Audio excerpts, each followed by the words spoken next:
Hello, pastors and men's ministry leaders. Kirk Giles here from Promise Keepers Canada, and I hope you had an amazing Easter and that God was just working powerfully through the ministries that you had in your churches over Easter weekend. We want to continue on in our series of talking about how do you lead men, how do you minister to men well during the pandemic that we're facing right now. And I know that all of us are living in a new normal, as they call it, and things have radically shifted for us. But I want to present this idea to you in terms of your men's ministry, and it's this. This moment in time may be one of the greatest gifts that God has ever given to you in terms of your men's ministry. Here's why I say that.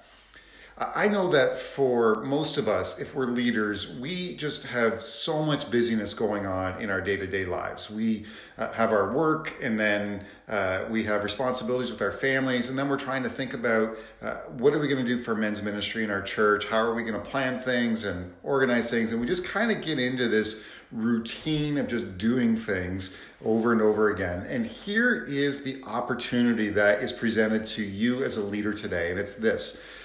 We are in this kind of forced pause moment where we can't organize any men's events in our churches. It's hard to get men together for a men's small group. So we're in a forced pause of our men's ministry work. But it doesn't mean that our work needs to come to an end as leaders. Maybe this is a time for you to be able to step back and evaluate your men's ministry. Think about the things you've been doing, what's been working, what's been fruitful, what hasn't been.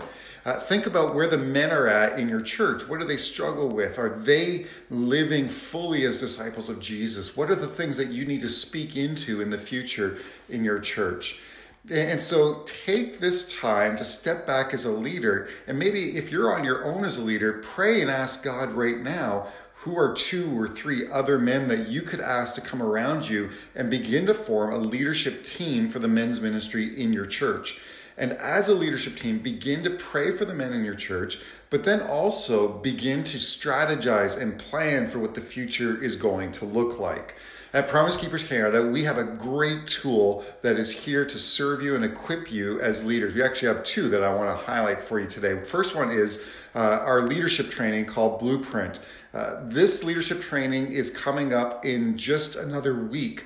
We have an online training available for leaders from across the country where we are going to help you understand some basic fundamental principles for developing men's ministry in your church, building an overall strategy of how are you going to make sure that you are really shaping men as disciples of Jesus.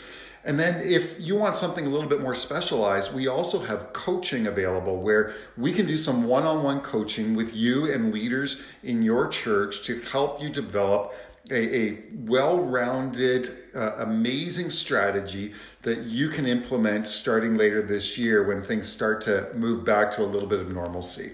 So take this time as a gift from God to you, not to stop doing things, but to step back, pause, reflect, pray, and plan into what your future is going to look like. God bless you. We keep praying for you.